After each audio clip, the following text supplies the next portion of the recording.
اللہ تبارک تعالیٰ نے اپنے محبوب کو مختار کل بنایا ہے. اللہ رب العزت نے مصطفیٰ جان رحمت صلی اللہ تعالی علیہ وسلم کو مالک کل بنایا ہے. آپ نے ہمیشہ حضرت ام معبد کی بکری والا واقعہ سنا ہوگا کہ ان کی بکری کے خشک تھنوں پر مصطفیٰ جان رحمت نے اپنا دستے کرم پھیر دیا تھا تو اس کے تھنوں سے رب تبارک تعالیٰ نے دودھ کے دھارے جاری فرما دیا تھا. وہی حضرت ام معبد کی خالہ زاد بہن حضرت ہند بیان فرماتی ہیں کہ ایک دن میرا نصیبہ بیدار تھا. آقا علیہ الصلوۃ والسلام نے میرے خیمے میں قیام فرمایا, نبی رحمت نے میرے خیمے میں قیام فرمایا. جب رات کو نبی اکرم صلی اللہ علیہ وسلم بیدار ہوئے تو مجھ سے پانی طلب کیا. میں نے آقا کی بارگاہ میں پانی پیش کیا. نبی پاک پانی کا پیالہ لے کر آگے بڑھتے ہیں اور میرے آنگن کے کونے پر ایک خشک پیڑ کا تنا تھا, ایک درخت کا تنا تھا. وہاں جا کر آقا نے اپنے دستے کرم کو دھویا ہے. نبی پاک صلی اللہ علیہ وسلم اپنے اس دستے کرم کو دھو رہے ہیں جس کے تعلق سے امام اہل سنت ارشاد فرماتے ہیں, ہاتھ جس سمت اٹھا غنی کر دیا, موجے پہرے سخاوت پہ لاکھوں سلام. حضرت ہند فرماتی ہیں اس کے بعد میں نبی اکرم صلی اللہ علیہ وسلم نے کلی فرمائی اور اپنا کلی کا پانی اس خشک پیڑ کے تنے میں ڈال دیا. اب ہم لوگ سو گئے. جب صبح کو بیدار ہوئے تو ہم نے کیا دیکھا کہ آنگن کے کنارے میں ایک سبز و شاداب پیڑ جو ہے, ایک بڑا پیڑ اگ چکا ہے اور اس میں پھل لدے ہوئے ہیں اور اس سے ایسی بھینی سہانی خوشبو آ رہی ہے جس کی کیفیت کو بیان نہیں کیا جا سکتا.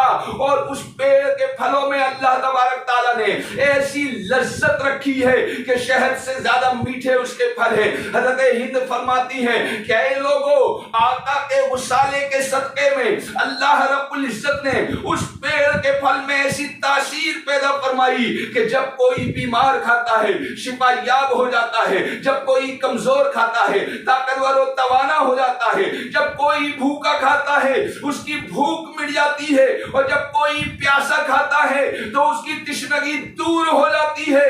اور اس پیڑ کے پتے اگر دودھ والے جانوروں کو کھلا دیے جائیں تو ان دودھ والے جانوروں کا دودھ بھی بڑھ جاتا ہے. حضرت ہند بیان فرماتی ہیں کہ وہ پیڑ ہمارے علاقے میں مبارکہ کے نام سے مشہور ہو گیا. اب جب بھی لوگوں کو حاجت ہوتی ہے, جب بھی کوئی کمزور ہوتا ہے, جب بھی کوئی بیمار ہوتا ہے, وہ اپنے بیماروں کو لے کر ہمارے گھر میں آتے ہیں اور اس پیڑ کے پھل کھلا کر وہ اسے صحت یاب کر لیتے ہیں. حضرت ہند فرماتی ہیں لیکن ایک دن جب ہم صبح بیدار ہوئے تو ہم نے دیکھا کہ اس پیڑ کے پھل مرجھا چکے ہیں, اس پیڑ کی پتیاں مرجھا چکی ہیں. ہم حیرت کے اندر مبتلا تھے کہ ہمارے اس مبارکہ پیڑ کو کیا ہو گیا ہے کہ ناگہاں کسی نے آ کر خبر دی, رحمت للعالمین دار پانی سے دار بقا کی جانب کوچ کر گئے ہیں, آقا علیہ الصلوۃ والسلام وصال فرما گئے ہیں. حضرت ہند فرماتی ہیں اس کے بعد میں جو ہے اس کے مکمل 30 سال کے بعد میں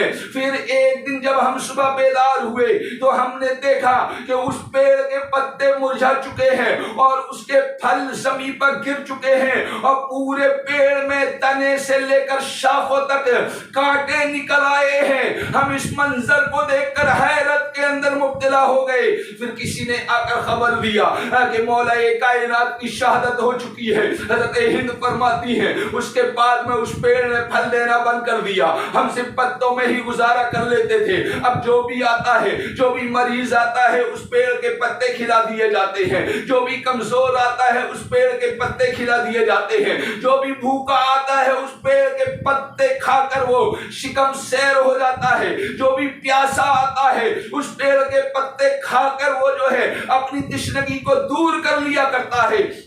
حضرت ہند بیان فرماتی ہیں اس کے بعد میں پھر ایک زمانہ ایسا آتا ہے کہ جب ہم صبح بیدار ہوئے ہم نے دیکھا اس پیڑ کے تنے سے لے کر شاخوں تک ہر جگہ سے خون بہ رہا تھا. ہم حیرت کے اندر مبتلا ہوئے کہ یا اللہ یہ کیا ماجرا ہے. پھر کسی آنے والے نے آ کر خبر دی کہ سید الشہداء حضرت سیدنا امام حسین کو میدان کربلا میں شہید کر دیا گیا ہے. اللہ اللہ